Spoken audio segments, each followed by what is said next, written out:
Well, Christopher Biggins, let's take you for example. Christopher Biggins is coming in. He's done TV, plug the thing. But we had David Van Down the other day. This is maybe a better example. I said, David, he was on the phone actually, and I said, what is it like to be, you are now a C-list celebrity.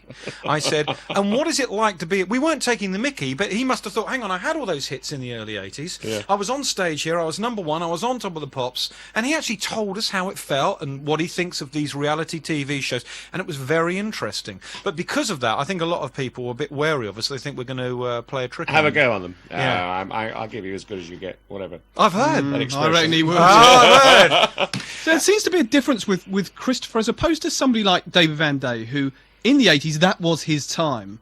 Somebody like you who I mean, you just said that you've kept going for 40 years. When would you, if you were to look back on your life just before, you pop your clogs, when would you say was your time? Well, here's a question, and I'm often asked that. I always say that my time is now. Because I think now is a very exciting time. Right, let me put it another way. When were you earning the most money? No.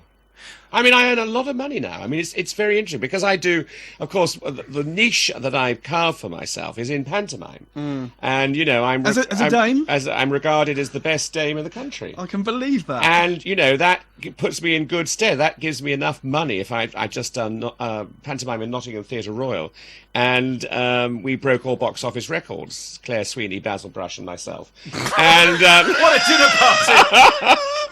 But so that's very good, and that enables me to do what I want to do for the rest of the year, which is fantastic. But I mean, obviously, the time that I was earning the most money when I bought my house in London and what have you was when I was doing Surprise, Surprise, which you can't remember, with Cilla Black. I mean, because that I was so well paid. A nice contract with LWT. Yeah, those were the days too when you had chauffeur-driven cars. You had.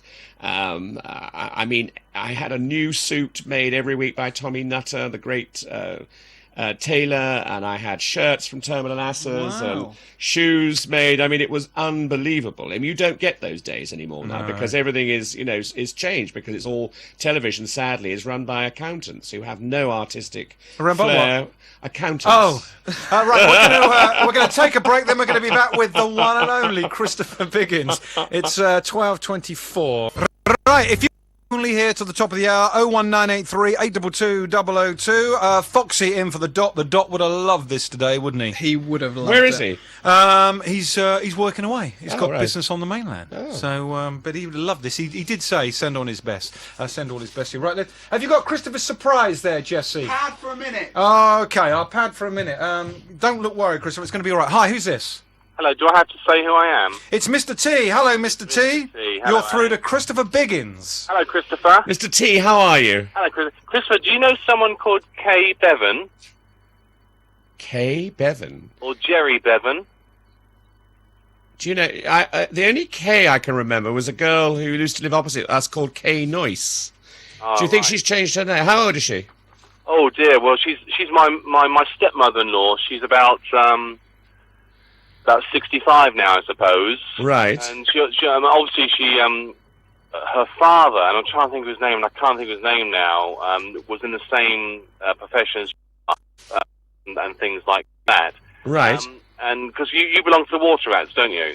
Well, fun if I don't belong to. I go to a lot of do's at the Water Rats and the Lady Rattlings. She's often mentioned you, and I just thought if you'd remembered her, I would explain to you that Jerry passed away a couple of years ago. Oh, I'm very sad to hear that. But it is a pleasure. I'm not a massive fan of yours. I think a lot of your programs perhaps went over my head a little bit. But I know you do. I know you do, and you probably don't like to talk about it. But I know you do a lot of work for charity, and I applaud you, and indeed anybody else in show business that does. Because, thank you very much. It often goes unsaid, but we do know that people like yourself make a valuable contribution to helping underprivileged children, etc. So, well, it's very good to be in a position to be able to put back into a business which has been very good to me. So I'm always, and I'm a particularly good auctioneer, and that's where I've raised millions and millions and millions of pounds over the years. So I'm very. But he doesn't like to talk about it. I don't like to talk about it. All right, Mr. T, let's get a Fee. Hello, Fee. Hello, Alex. You all right? It's Christopher, or as Jesse calls him, Christopher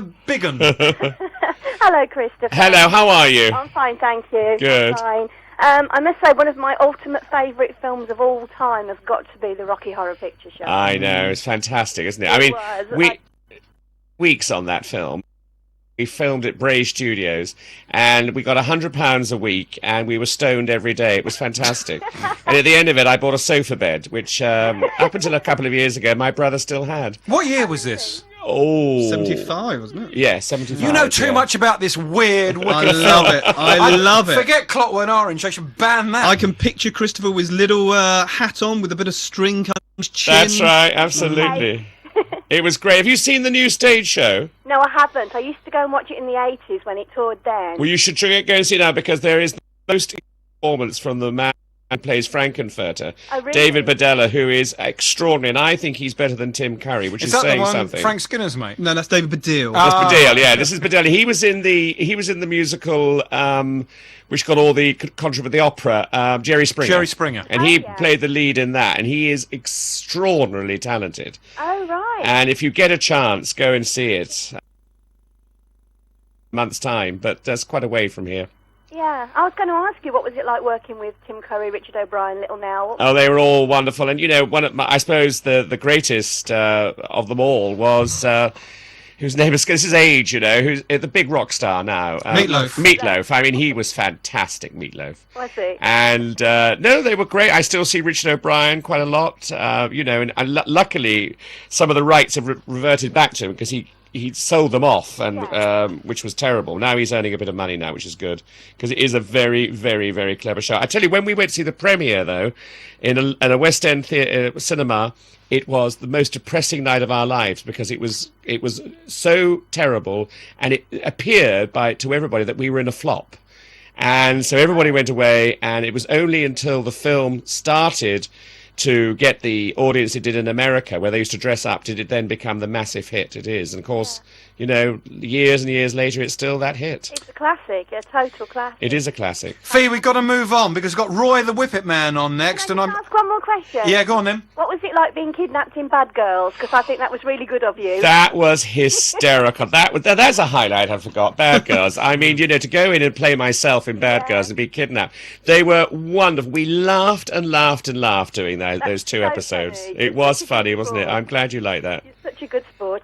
Ah, thank you, Fee. Nice talking to you. And Thank you. you, Fee. Right, let's go to Roy the Whippet Man, one of our island characters here, Christopher. You're going to like this. Right. Hello, Roy. Hello, Alex. All right, mate? Yeah. Yeah, hello, Christopher. All And right? I'm very well, Roy. How are you? Yeah, all right, thanks. Good. No, well, it's mine only a simple two little questions. What year did you start? Well, I was 18 years old. I was born in 48, so I must have started in... 60. Yeah, 60. No. No. No, that's 20. And- Foxy, help And me then, out. and how long did 47. it take you to get really on your feet? Sorry, say it again. How long did it take you really to get going on Well, I your suppose feet? if you say that the first thing that I became recognised in was porridge, I suppose that was... Hang Of on. course you were in Oh, for it. Hang oh, on. No, Roy, he's mentioned... Hold your arm out. Go on, Jesse. It's your big moment. Jesse's knows made that- you a little present.